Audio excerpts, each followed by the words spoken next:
Bapak, Ibu, serta saudara-saudari yang terkasih di dalam Yesus Kristus, selamat hari Minggu dan selamat beribadah untuk kita semua pada minggu yang ke-8 setelah Trinitatis. Pada kesempatan yang baik kali ini, kita akan mendengarkan firman Tuhan. Sebelum kita mendengarkan firman Tuhan, terlebih dahulu kita bersatu di dalam doa.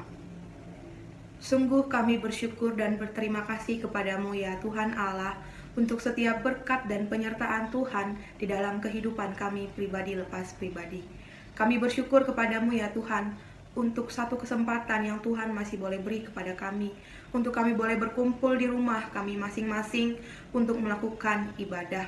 Ya Tuhan Allah, sebentar kami akan mendengarkan firman-Mu. Biarlah kiranya Tuhan yang memberkati hati dan pikiran kami, supaya kami boleh memahami dan mengerti firman Tuhan. Terpuji termulialah namamu ya Tuhan Allah, hari ini, esok, kekal, sampai selama-lamanya. Amin. Bapak, Ibu, serta saudara-saudari yang terkasih, yang menjadi firman Tuhan untuk kita pada minggu ke-8 setelah Trinitatis ini didasarkan pada kitab Keluaran pasal yang ke-23 ayat 1 sampai ayatnya yang ke-9. Peraturan tentang hak-hak manusia. Janganlah engkau menyebarkan kabar bohong. Janganlah engkau membantu orang yang bersalah dengan menjadi saksi yang tidak benar. Janganlah engkau turut-turut kebanyakan orang melakukan kejahatan, dan dalam memberikan kesaksian dengan mengenai sesuatu perkara, janganlah engkau turut-turut kebanyakan orang membelokkan hukum. Juga, janganlah memihak kepada orang miskin dalam perkaranya. Apabila engkau melihat lembu musuhmu atau keledainya yang sesat, maka segeralah kau kembalikan binatang itu. Apabila engkau melihat rebah keledai musuhmu karena bebannya berat, maka janganlah engkau enggan menolongnya. Haruslah engkau rela menolong dia dengan membongkar muatan keledainya. Janganlah engkau memperkosa hak orang miskin di antaramu dalam perkaranya. Haruslah kau jauhkan dirimu dari perkara dusta. Orang yang tidak bersalah dan orang yang benar tidak boleh kau bunuh, sebab aku tidak akan membenarkan orang yang bersalah. Suap janganlah kau terima, sebab suap membuat buta mata orang-orang yang melihat dan memutarbalikkan perkara orang-orang yang benar. Orang asing janganlah kau tekan, karena kamu sendiri telah mengenal keadaan jiwa orang asing, sebab kamu pun dahulu adalah orang asing di tanah Mesir. Sedemikian jauh pembacaan firman Tuhan. Bapak, Ibu yang terkasih di dalam Kristus Yesus, Keluaran pasal yang ke-23 ini berisi tentang peraturan hak-hak manusia. Apa dan bagaimana manusia itu berlaku serta bertindak, dan juga haknya dituntun melalui setiap peraturan yang telah disampaikan Tuhan kepada bangsa Israel pada masa itu. Peraturan-peraturan itu jugalah yang sampai kepada kita di minggu ini. Apa yang menjadi pembahasan dalam pasal ini sebenarnya jauh lebih luas dari topik kita di minggu ini. Bukan hanya tentang suap dan korupsi, tetapi juga bagaimana sikap hidup dari setiap orang yang percaya kepada Tuhan, dimulai dari hal-hal yang terkecil. Dalam perikop pasal yang ke-23 ini, dapat kita temukan sebanyak 8 kali kata jangan yang bernada larangan. Maksudnya adalah supaya tindakan itu tidak dilakukan. Juga terdapat 3 kalimat yang bernada menghimbau. Maksudnya adalah perintah untuk melakukan suatu tindakan yang baik. Sehingga dengan 8 kali larangan dan 3 kali himbauan yang tertulis di dalam peraturan tersebut, semakin memperjelas apa yang dimaksud oleh perikop ini. Bapak, Ibu, serta saudara-saudari yang terkasih, ada pepatah yang mengatakan bahwa mulutmu adalah harimaumu. Semua kita pasti pernah mendengar ungkapan ini.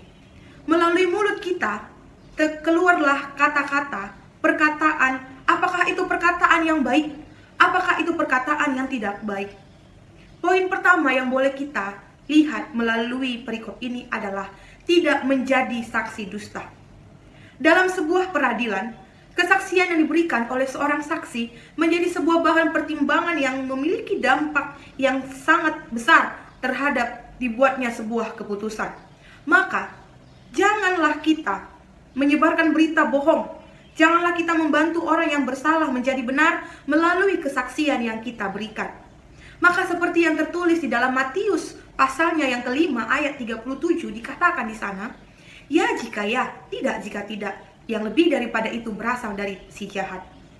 Kesaksian yang bersumber dari mulut kita hendaknya lah menjadikan sesuatu yang benar tetap menjadi benar.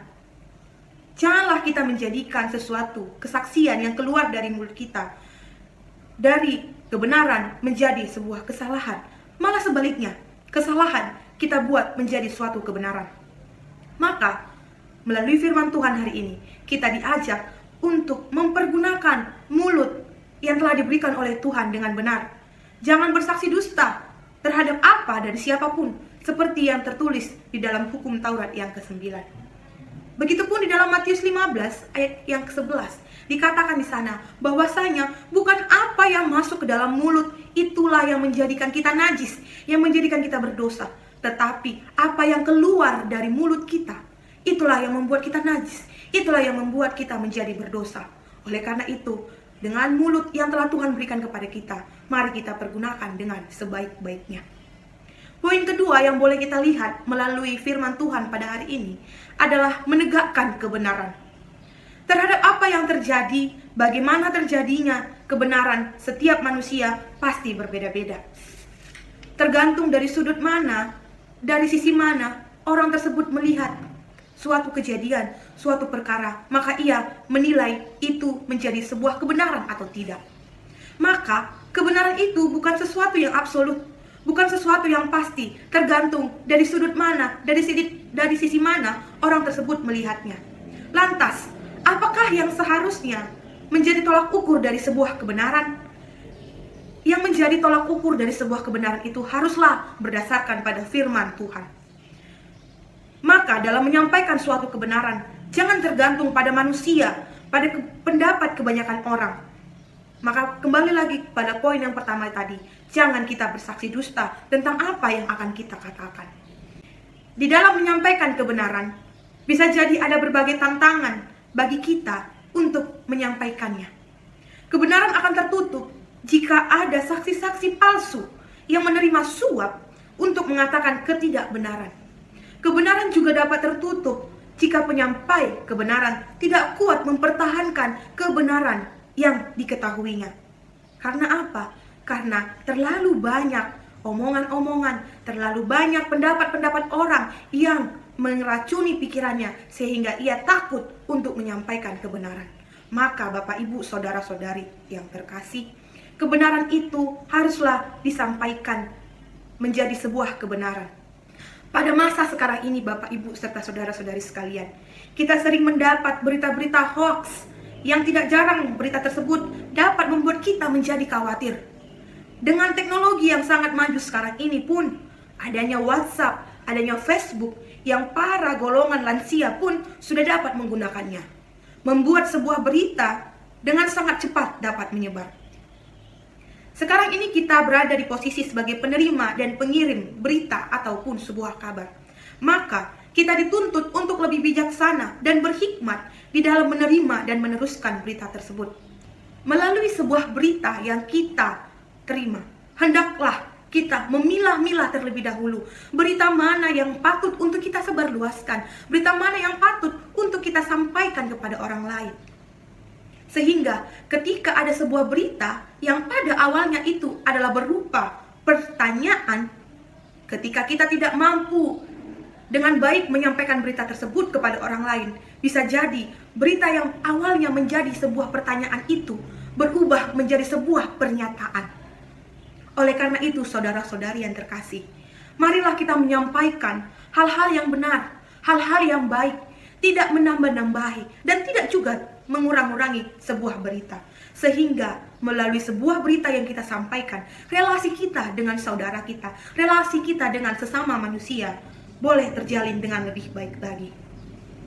Poin ketiga yang boleh kita lihat melalui perikop ini yaitu dengan tidak membela orang miskin.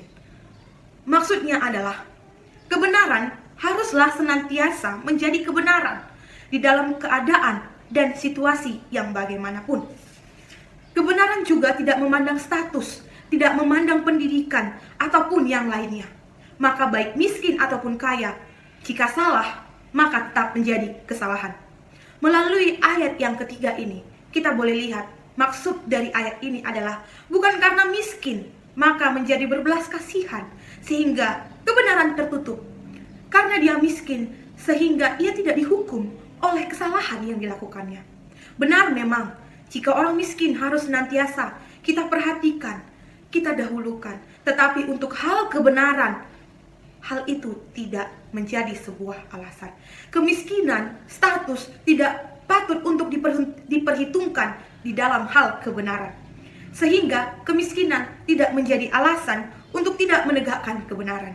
Sebab orang miskin sekalipun harus hidup di dalam kebenaran, sehingga mata Tuhan tetap tertuju kepadanya. Poin berikutnya yang boleh kita lihat melalui perikop ini adalah memberi pertolongan kepada musuh. Khotbah kita pada minggu yang lalu adalah tentang kasih. Kita memahami bahwasanya haruslah kita mengasihi bukan karena, tetapi haruslah kita mengasihi walaupun kita membencinya, haruslah tetap kita memberikan kasih kepadanya.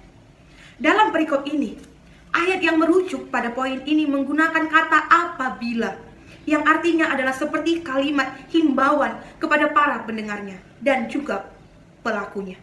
Bagi bangsa Israel, lembu dan keledai merupakan harta ataupun kekayaan yang dapat menopang kehidupan mereka. Sehingga yang mau dikatakan melalui ayat ini adalah haruslah senantiasa memberi pertolongan kepada siapapun itu, tidak melihat status ataupun relasi terkait kepada diri kita, termasuk itu musuh ataupun orang yang tidak kita senangi. Hal lain yang hendak disampaikan yaitu bahwa tidak ada hubungan antara permusuhan manusia dengan hartanya. Maka ketika kita menolong lembu ataupun keledai yang tersesat, bukanlah terutama kita menolong orang yang kita benci, orang yang tidak kita senangi, tetapi yang terutama pada poin tersebut adalah kita menolong ciptaan Tuhan. Bukankah lembu ataupun keledai adalah ciptaan Tuhan? Bukankah Tuhan juga berkehendak supaya kita mengasihi ciptaan Tuhan yang lainnya, mengasihi ternak, mengasihi hewan, mengasihi tumbuh-tumbuhan, sehingga bolehlah kita menjadi pribadi yang mengasihi tidak terbatas oleh siapa yang kita kasihi, tapi kita dituntut Tuhan untuk mengasihi semua ciptaan Tuhan. Poin berikutnya yang boleh kita pahami melalui firman Tuhan hari ini adalah jangan menerima suap. Di dalam Kamus Besar Bahasa Indonesia, suap merupakan kata kiasan yang artinya menerima uang, menerima barang ataupun yang harta berharga lainnya sebagai pelicin jalannya suatu urusan. Sementara itu, korupsi memiliki arti penyelewengan atau penyalahgunaan uang negara, uang perusahaan, ataupun uang dari sebuah komunitas. Tindakan suap dan korupsi merupakan perbuatan yang busuk, perbuatan yang tidak baik, tidak berkenan di hadapan Tuhan. Sebab tindakan tersebut merupakan tindakan yang mengambil sesuatu yang bukan haknya, yang mengambil keuntungan bagi dirinya sendiri. Orang-orang egois. Dan juga tindakan tersebut memberikan kerugian kepada orang lain. Orang yang melakukan suap dan korupsi akan melakukannya secara sembunyi-sembunyi. Tidak diketahui banyak orang. Tetapi yang perlu kita ketahui, kita ingat bahwasanya tidak ada yang dapat tersembunyi di hadapan Tuhan. Seperti kisah Ananias dan Safira yang menjadi nats epistel kita pada minggu ini. Tindakan korupsi mengambil apa yang bukan menjadi haknya, membuat mereka dihukum Tuhan, menjadikan mereka terbujur kaku seketika itu, membuat mereka meninggal seketika itu juga. Suap atau korupsi di dalam kitab Ulangan pasal yang ke-16 ayat yang ke-19 dikatakan bahwa akan membuat buta mata orang-orang bijaksana dan memutarbalikkan perkataan orang-orang yang benar. Dan di dalam Ulangan pasalnya yang ke-27 ayat yang ke-25 dikatakan bahwa orang yang menerima suap, yang mengorbankan orang yang benar adalah orang yang terkutuk. Oleh karena itu, melalui suap dan korupsi akan membuat orang, akan menjadikan orang menjadi kalang kabut, akan merusak citra Allah yang ada di dalam diri manusia itu sendiri. Memiliki mata, tetapi tidak melihat apa yang baik dan yang benar. Memiliki pikiran, tetapi tidak berpikir yang baik. Memiliki hati, tetapi tidak memiliki kasih. Juga memiliki mulut, tetapi tertutup, tidak digunakan untuk menyatakan kebenaran. Kita adalah manusia ciptaan Tuhan yang segambar dan serupa dengan Tuhan, yang secitra dengan Tuhan. Maka jangan kita merusak gambaran Allah yang juga adalah citra Allah di dalam diri kita melalui tindakan-tindakan busuk, melalui tindakan-tindakan yang baik di dalam kehidupan kita. Poin berikutnya yang boleh kita lihat di dalam nats ini adalah menghormati semua orang, termasuk orang asing. Di dalam perikop ini, yang dimaksudkan orang asing adalah bangsa Israel itu sendiri. Di dalam ayat yang ke-9 jelas Tuhan langsung mengingatkan bangsa Israel bahwa mereka pun pernah menjadi orang asing ketika mereka berada di Mesir, ketika mereka berada di dalam pembuangan. Oleh karena itu, jangan sekalipun menekan orang asing. Sebab, saudara-saudari, yang hendak dikatakan melalui perikop ini, melalui ayat ini adalah penting untuk kita saling menghargai.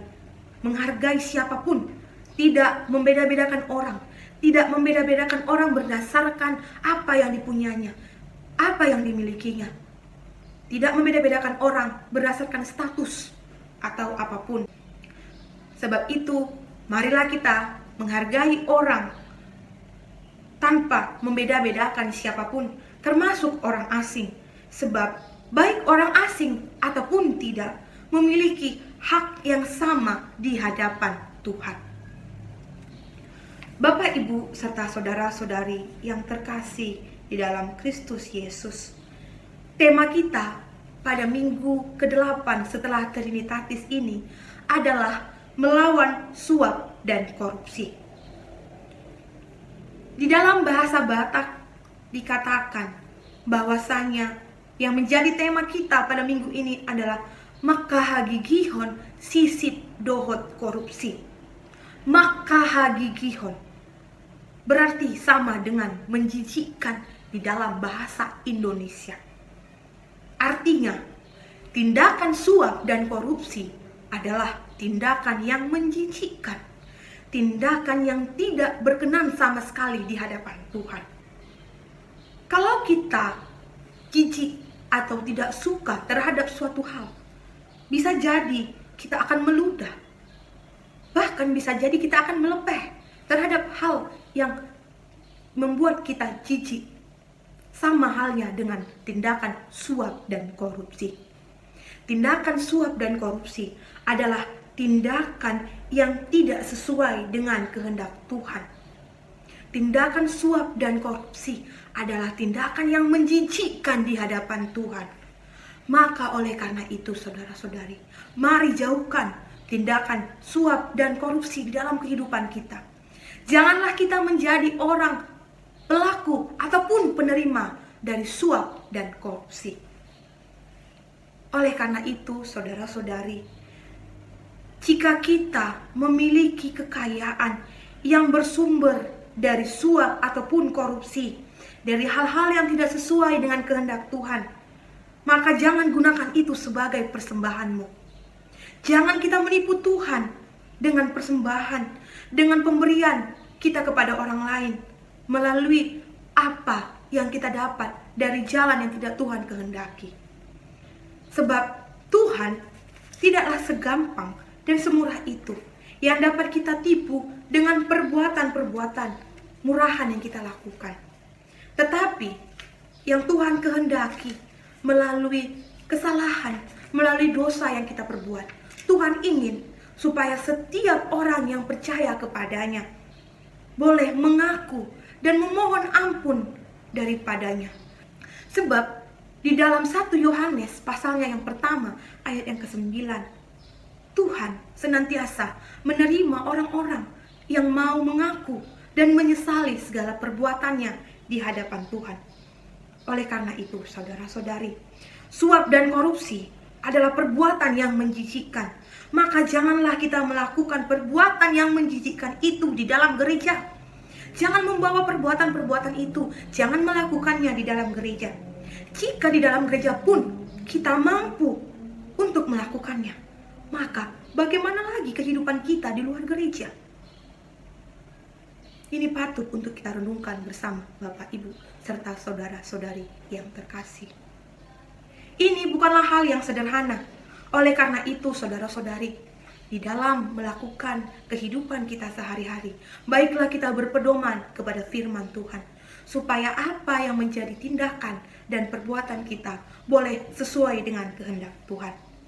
Oleh karena itu, saudara-saudari, mari kita tidak membuat diri kita khawatir dengan kelakuan, dengan perbuatan korupsi ataupun suap yang menjijikkan itu.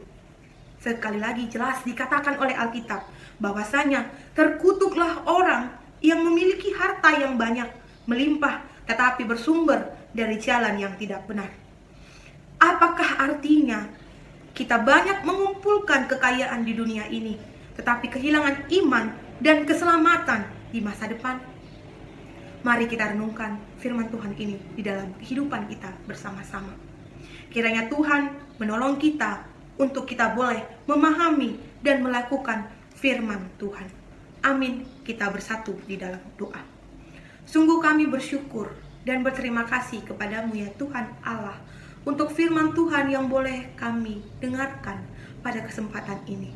Ya Tuhan, melalui firman pada hari ini, kami belajar untuk menjauhkan diri kami dari hal-hal yang tidak baik. Tolong kami Tuhan, untuk kami boleh menjadi pribadi yang boleh menegakkan kebenaran, boleh mengatakan hal-hal yang benar di dalam kehidupan kami. Kami boleh menjadi orang-orang yang tidak menjadi saksi palsu di dalam kehidupan orang lain. Biarlah hendaknya Tuhan, melalui mulut yang telah Tuhan anugerahkan kepada kami, kami boleh menggunakannya untuk hal-hal yang baik, sehingga bolehlah apa yang keluar dari mulut kami ini menjadi berkat bagi orang-orang yang ada di sekitar kami. Begitupun Tuhan, bantu dan tolonglah kami untuk kami boleh menjauhkan tindakan suap dan korupsi di dalam kehidupan kami, sehingga Tuhan, hidup kami tidak menjadi khawatir dengan tindakan-tindakan yang kami lakukan. Oleh karena itu Tuhan, tuntun dan peliharalah kehidupan kami, sehingga kami boleh memahami setiap firman Tuhan, sehingga apapun yang menjadi tindakan, apapun yang akan kami kerjakan boleh sesuai dengan kehendak Tuhan. Segala kehidupan kami, segala pergumulan dan harapan kami serahkan hanya ke dalam tangan pengasihan-Mu. Biarlah kiranya ya Tuhan, kehendak Tuhan yang terjadi di dalam kehidupan kami. Di dalam nama-Mu kami berdoa dan mengucap syukur hanya kepadamu. Terpuji termulialah nama-Mu ya Tuhan Allah, hari ini, esok, kekal sampai selama-lamanya. Amin. Shalom.